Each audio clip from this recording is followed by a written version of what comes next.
Diálogos de Cosmovisión presentan Apologética Provida, una guía para defender y rescatar vidas. Capítulo 11. Abortos clandestinos. Legal no equivale a moral.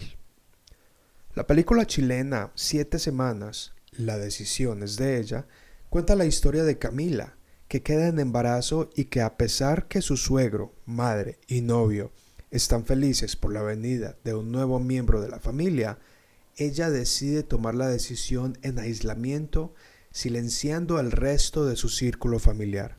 El filme muestra cómo ella compra el misoprostol clandestinamente en el subterráneo. Todo el filme es una mezcla de circunstancias que quedan a la conclusión del televidente. ¿Tuvo que hacerlo por ser clandestino? ¿Pudo ser todo más fácil para ella si fuese legal? Hoy más que nunca, este argumento es débil. La realidad es que la ley civil educa a sus ciudadanos a largo plazo. Es por esta razón que lo que hace 40 años era impensable, hoy es pensable.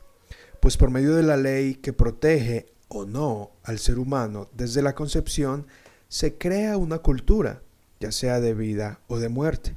En resumen, es posible tratar de razonar con relación a que si es legal, tiene que ser bueno, y que si es legal, habrá menos actos ilegales. En esta misma lógica, el presidente colombiano Gustavo Petro publicó un trino donde dice: si logramos que una serie de actividades de la sociedad colombiana que hoy se consideran crimen no sean consideradas crimen más adelante, pues habrá por definición menos crimen en Colombia. Brillante. De manera similar, la posición pro aborto alega que si el aborto es legalizado, entonces como consecuencia se salvarán más vidas. Nótese que el argumento es presentado como un salvador, vidas salvadas. En cierta manera, hay que verlo como una imitación a venid a mí los cansados y cargados que yo los haré descansar. Mateo 11:27. Por supuesto, ellos no van a hablar de salvar la vida del bebé. Presumen de salvar más vidas de madres, implícitamente reconociendo que la mujer en gestación ya es madre. Adicionalmente, dicho argumento asume que al legalizar el aborto dentro de instituciones médicas, legales y financiadas por el Estado, que son pagadas con los impuestos de los ciudadanos, entonces dejarán de morir personas. Dicho argumento contiene una carga emocional inmensa, pues se nos dice que si el aborto es restringido o regulado de alguna manera, entonces las mujeres se verán forzadas a tener abortos clandestinos en donde morirán debido a las condiciones de dichas salas de operación. ¿Y quién quiere eso? Y dado que la ley no puede detener el aborto, ¿por qué no hacer que sea legal?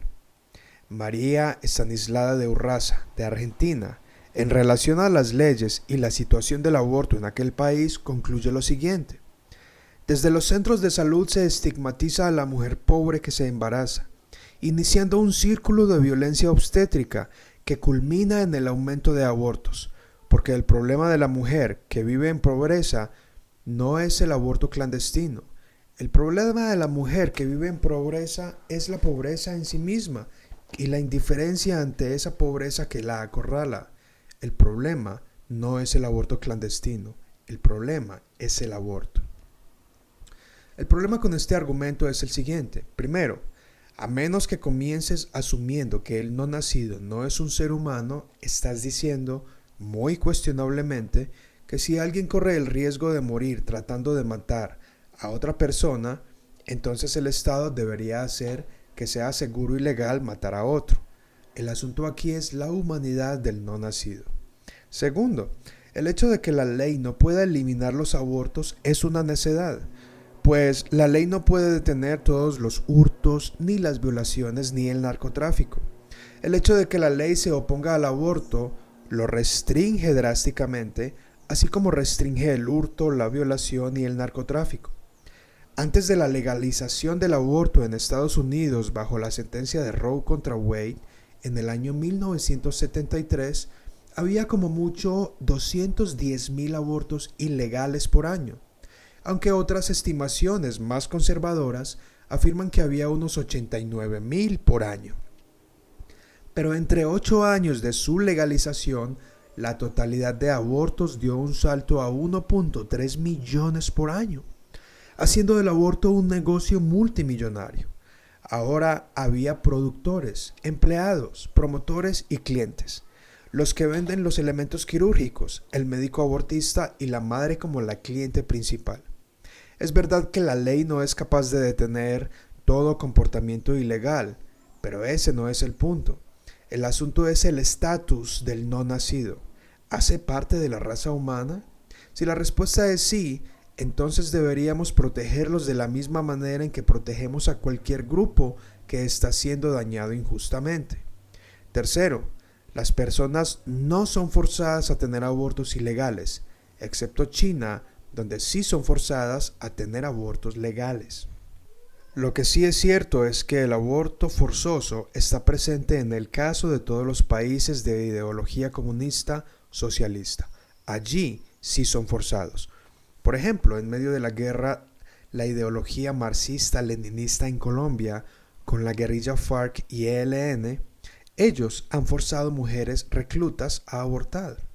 ¿Qué tal si también protestamos por esta injusticia y destrucción a las mujeres a manos de superiores que operan por fuera de la ley? ¿O será que los ideólogos de traje elegante quieren apelar a que ese tipo de delitos también sean legales para que sean realizados en sitios avalados por el Estado?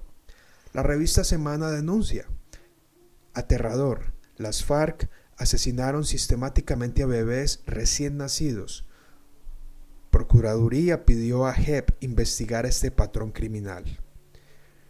Según este encabezado, ¿estaría bien practicar los abortos en avanzado estado de embarazo siempre y cuando no sea forzado? ¿Sería moralmente correcto realizar abortos en avanzado estado de embarazo siempre y cuando sea dentro de los confines de la clínica y no en la selva? ¿Estaría bien extraer a los bebés vivos de su útero posteriormente asesinados y sus cuerpos abandonados siempre y cuando sea legal y bajo condiciones seguras? De nuevo, el asunto es la humanidad del no nacido. Una recluta víctima de aborto forzado con tristeza y rabia afirma en el artículo citado: ahí dio la orden que me pusieran la droga para el legrado. Como a las 2 de la tarde me empezaron a poner la droga. Al otro día, como a las 9 de la mañana, tuve el niño. Era un varón, nació vivo. El médico lo mandó a botar, vino a la basura y yo lo traté mal, porque me dio mucha rabia. Lo saqué de la basura, lo tuve en mis manos como media hora hasta que se murió en mis manos. Si observamos el lenguaje aquí, ella dice que tuvo un hijo. Es innegable la maternidad de la mujer cuando está en embarazo. El asunto no es si es legal o ilegal. El asunto en juego es si el no nacido es un ser humano. ¿Qué razones existen para que muera injustamente a manos de un médico siempre y cuando sea legal? Además, históricamente, la mujer en embarazo y la sociedad como colectivo se han referido al no nacido como bebé, niño o hijo. Las expresiones de feto, embrión han sido más de esfera académica, bajadas al ciudadano de a pie en su proceso de adoctrinamiento. El Dr. Koop, ya en los años 70, afirmaba: a menudo los niños nacen vivos posterior al aborto. Es un hecho y no un fenómeno nuevo. Un caso legal, Markel Abele, contenía una tabla que listaba 27 bebés vivos después del aborto. Eso fue en 1972. En el primer año de la liberación de las leyes del aborto en Nueva York, algunos de estos productos del aborto fueron eventualmente adoptados. Los providas lloramos y lamentamos de todo corazón e indignación siempre que una mujer sufre y muere por causa de un aborto ilegal. No obstante, me rehúso a creer que las mujeres son forzadas a buscar por sí mismas un aborto clandestino. Es como si un hombre que no tiene que alimentar a su familia se vea forzado a robar en un supermercado por el hecho de que el Estado no le da un subsidio. Finalmente, la afirmación de que miles de mujeres mueren anualmente debido a abortos clandestinos es simplemente falso. La doctora Mari Calderón, quien fue directora de Planned Parenthood en el año 1960, registra que los abortos clandestinos eran realizados de manera segura por médicos de buen nombre dentro de las comunidades. Abortos, ya sean terapéuticos o ilegales, ya no son algo peligroso porque son bien realizados por doctores, decía la doctora Calderón. Claro, esto no prueba que mujeres no vayan a morir por un aborto clandestino, como también pueden morir por un aborto entre comillas legal y seguro. Pero sí prueba la falsedad del supuesto de que legalizarlo reduce las muertes de las mujeres. Legalizar el aborto no es la solución. De hecho, los abortos clandestinos deberían llenarnos de indignación y coraje para combatir en contra de todos los abortos y condenarlos, en lugar de proponer que unos sean legales y otros ilegales, simplemente al cambiar el lugar donde son ejecutados. Entonces este argumento es una cortina de humo, una distracción, pues ¿legal para quién? Ahora supongamos de que de verdad la mujer está en peligro. Sigamos al siguiente capítulo.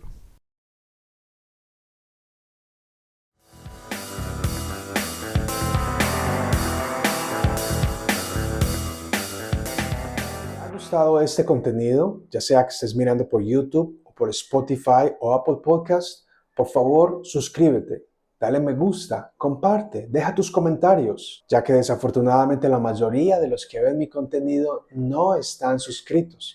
Así que no cuesta nada, dale suscribir, es completamente gratis. Comenta, déjamelo saber. Esto es Anderson Ocampo, Cosmovisión, Pensamiento Crítico.